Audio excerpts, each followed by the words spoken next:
So please tell us your full name, My name is Agatha Coggins. okay, and tell me your background, your family history as far back as you can recall, Okay, and in regards to my roots, okay? all right, as it has been told to me by my mother and others in the family, it's quite interesting. In that, my great grandfather was one of two African brothers who were purchased by two white brothers who lived at the time in Oglethorpe County Okay. in an area called Goose Pond, which was at that time the most heavily populated area in the county. Okay.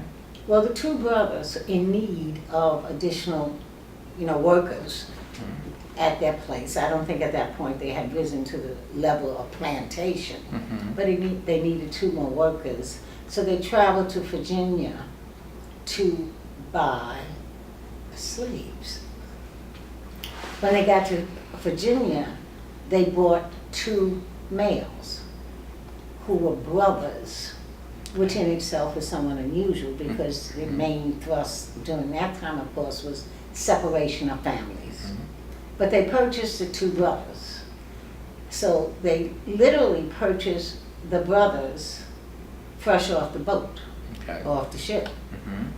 When they transported them back to their property in Oglethorpe County, in Georgia, by the way, Okay.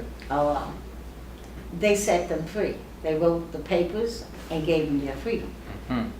And not only did they give them their freedom, but they also paid them for their labor. Okay. Paid And what do wages. you know about the names of either the white brothers who purchased them and your great grandfather? What name? Well, the family name was Huff. Huff. Okay. So we make the assumption that that was the surname of the white brothers. Right. Okay. All Huff. right. By the time the two white brothers had died, the two African brothers had bought up over 500 acres of property Okay. in that area. And interestingly enough, although we certainly don't have a history or any evidence of what kind of dealings went on as far as the land, acquisition is concerned, we do know at least some of them were legal because my mother's cousin, who was a descendant from the other African brother, Okay. she sold her 19 acres that she had, Okay. legitimate. Okay. But who knows what happened in between. But the essence of what I'm saying to you now is that I am the sole owner of the last piece of land that had originally been bought by those two African brothers. Amazing. And so, in my history, Okay. if we fast forward to the marriage of my mother to my father, my father was a Jamaican. Okay. Did you say your mom's name? I beg pardon? Your mother's name? Oh, yes, my mother's name, she was a Matthews. Okay. Minnie Matthews Minnie was her name. Matthews. Okay. And she lived for a while also in Athens. Okay. But she was quite older. She was 2 generations removed from me, all right? But she was born and for many a year lived in Oglethorpe County Okay. in that Goose Pond area. Okay. Until such time as my grandmother moved to the Rock Spring projects there. Okay. The ones right across the street. Well, no, at that time, the ones up on the hill. Okay. Up there at the top of the hill. Okay. She lived in a unit there. And I remember coming to visit her with my mother when she became ill. And that was my first exposure to Georgia. Okay. However, as I was saying about my father's side, He was from Jamaica. Okay. And he came to America as a stowaway in a banana boat Okay. at the age of 16. Mhm. And he actually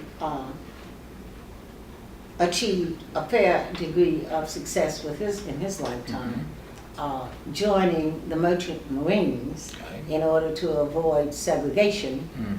And he was actually torpedoed in the drink, as they say, in Mhm. the sea twice, Wow. but survived both Okay. times. He served in the Merchant Marines as a cook. Mhm. Like his name?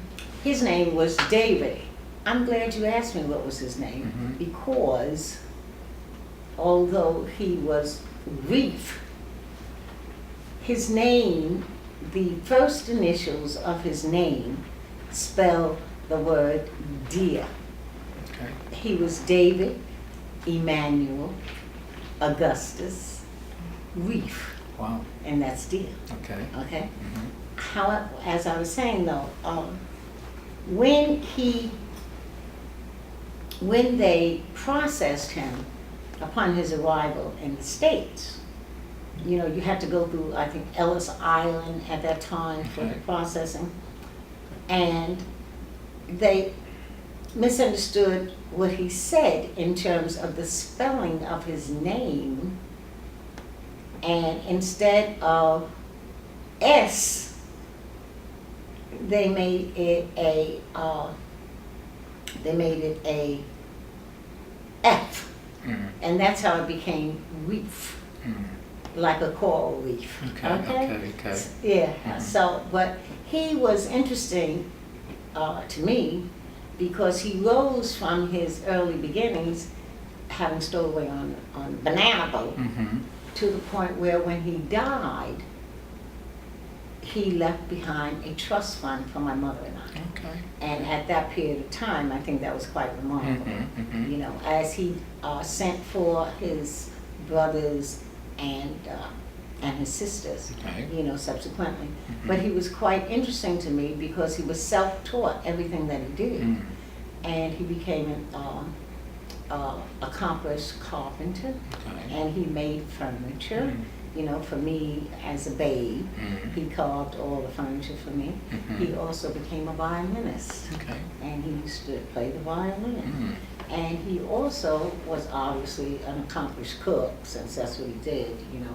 Mhm. But the last endeavors that he did, he involved himself in, was in real estate Okay. and business, Okay. right? So, to me, that's quite interesting in terms of my And heritage. where was this?